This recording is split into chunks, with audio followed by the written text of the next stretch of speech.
Hello everyone, Assalamu alaikum. Today என்ன recipe பார்க்க போகிறோன்னு பார்த்தீங்கன்னா பீஸா ரெசிபி தான். குழந்தைங்களுக்கு ரொம்பவே ஃபேவரட். எப்போ பார்த்தாலும் பீஸா பீஸா பீஸா அப்படின்னு சொல்லுவாங்க. ஸோ நம்ம வீட்லேயே வந்து ஹெல்த்தியாக எப்படி பீஸா பண்ணுறதுன்னு பார்க்கலாம். நான் வந்து இதில் மைதா யூஸ் பண்ணல, ஒன்லி வந்து கோதுமை மாவு யூஸ் பண்ணி தான் பண்ணியிருக்கேன். ஸோ ரொம்பவே ஹெல்த்தியான ரெசிபி. அண்ட் வந்து கொஞ்சம் நீங்கள் வந்து வெளியில் கடையில் ஏதாவது அந்த சீசனிங் அண்ட் வந்து மொசரல்லா சீஸ் அப்புறம் வந்து ஈஸ்ட் வாங்குற மாதிரி இருக்கும். ஸோ அந்த 3 மட்டும் கண்டிப்பாக வாங்கி வச்சுக்கோங்க. மற்ற எல்லாமே நம்ம வீட்டில் இருக்கிறது தான். இதில் இன்னொன்று வந்து நான் இன்ஸ்டன்ட் பீஸா சாஸ் எப்படி பண்ணுறது, ஒரு வித்தின் 2 மினிட்ஸில் நீங்கள் அந்த இன்ஸ்டன்ட் பீஸா சாஸ் பண்ணிடலாம். ஸோ அதுவும் அந்த ரெசிபியும் நான் ஷேர் பண்ணியிருக்கேன். ஸோ மறக்காமல் ஃபுல் வீடியோ வந்து செக் அவுட் பண்ணுங்கள். அண்ட் இன்னொன்று காமிக்கணும் உங்களுக்கு. கோயம்புத்தூரில் சரியான மழைங்க, பயங்கர மழை, நல்லா ஜில்லு ஜில்லு ஜில்லுன்னு இருக்குது.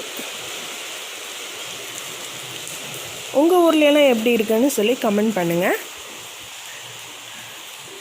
இப்போ டைம் வந்து 10 o'clock தான் ஆகுது மார்னிங். பட் பாருங்கள் கிளைமேட் எப்படி இருக்குன்னு. ஸோ ரெசிபிக்குள்ளே போயிடலாமா? ஒரு பவுலில் இந்த மாதிரி வெதுவெதுப்பான தண்ணி எடுத்துக்கோங்க. சூடாக தண்ணி இருக்கக்கூடாது, தொட்டால் அந்த சூடு தெரியணும். அது வரைக்கும் தண்ணியை சூடு பண்ணி எடுத்துக்கோங்க. அதில் ஒரு 2 ஸ்பூன் அளவுக்கு சுகர், 1.5 டேபிள் ஸ்பூன் அளவுக்கு நம்ம ஈஸ்ட் ஆட் பண்ணிக்கணும். இதை வந்து ஒரு ஸ்பூனால் கட்டி தட்டாமல் இந்த மாதிரி கலந்து வச்சுக்கோங்க. இதை ஒரு 10 நிமிஷம் அப்படியே விட்டுறலாம். இப்போ நம்ம இதுக்குரிய மாவு வந்து ரெடி பண்ணி வச்சுக்கலாம். 1.5 கப் அளவுக்கு நான் கோதுமை மாவு சேர்த்துருக்கேன். இது வந்து நீங்கள் 7 inch அளவுக்கு பீஸா செய்கிறதுக்கு கரெக்டாக இருக்கும். 2 பீஸா இதில் வரும். தேவையான அளவு உப்பு போட்டுக்கலாம்.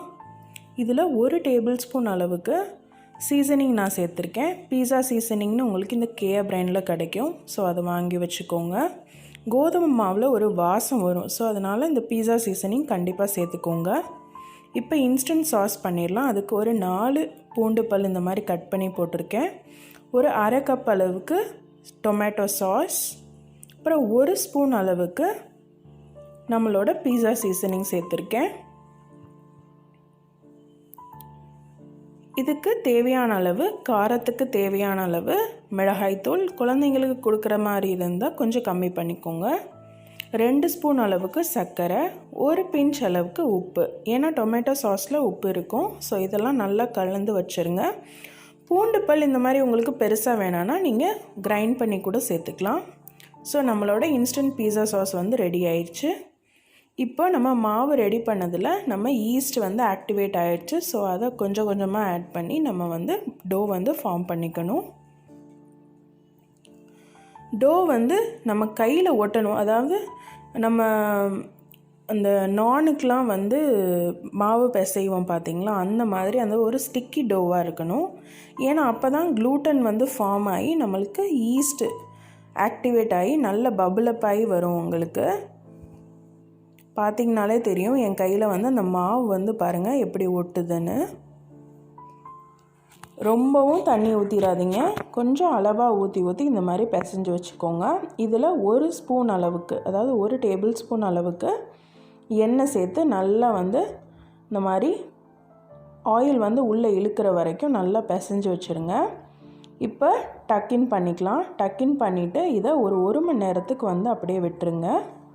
1 மணி நேரத்துக்கு அப்புறம் பார்த்திங்கன்னா நல்லா அது வந்து நல்லா சாஃப்டாகி சூப்பராக டபுள் அப் ஆகிருக்கும். இப்போ கொஞ்சம் நம்ம பிசைஞ்சு விட்டுட்டு இதை வந்து 2 பாலாக வந்து நம்ம டிவைட் பண்ணிக்கலாம்.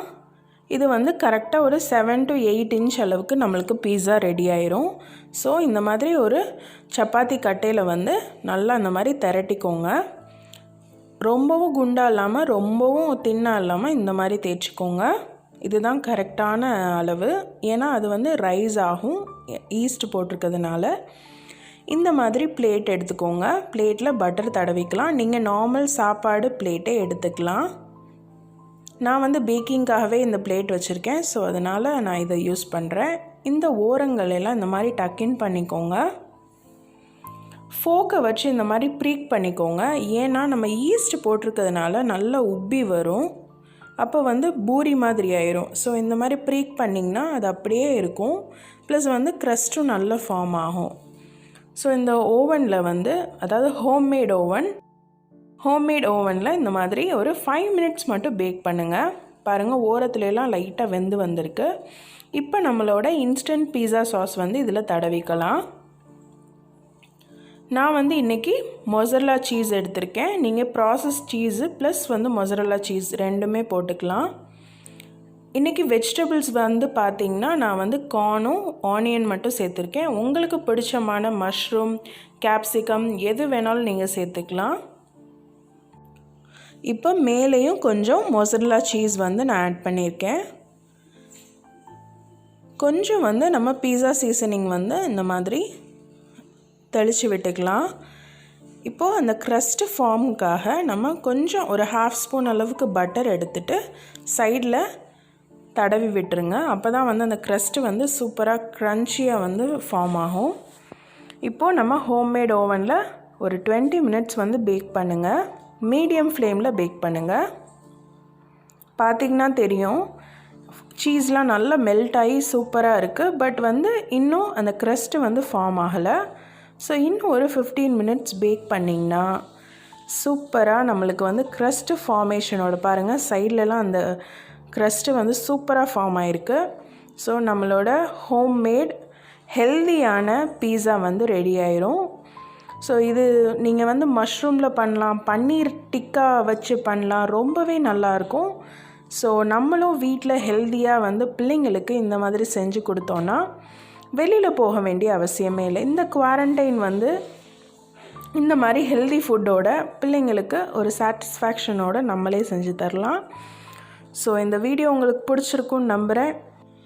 பிடிச்சிருந்தா மறக்காமல் சப்ஸ்கிரைப் பண்ணிக்கோங்க.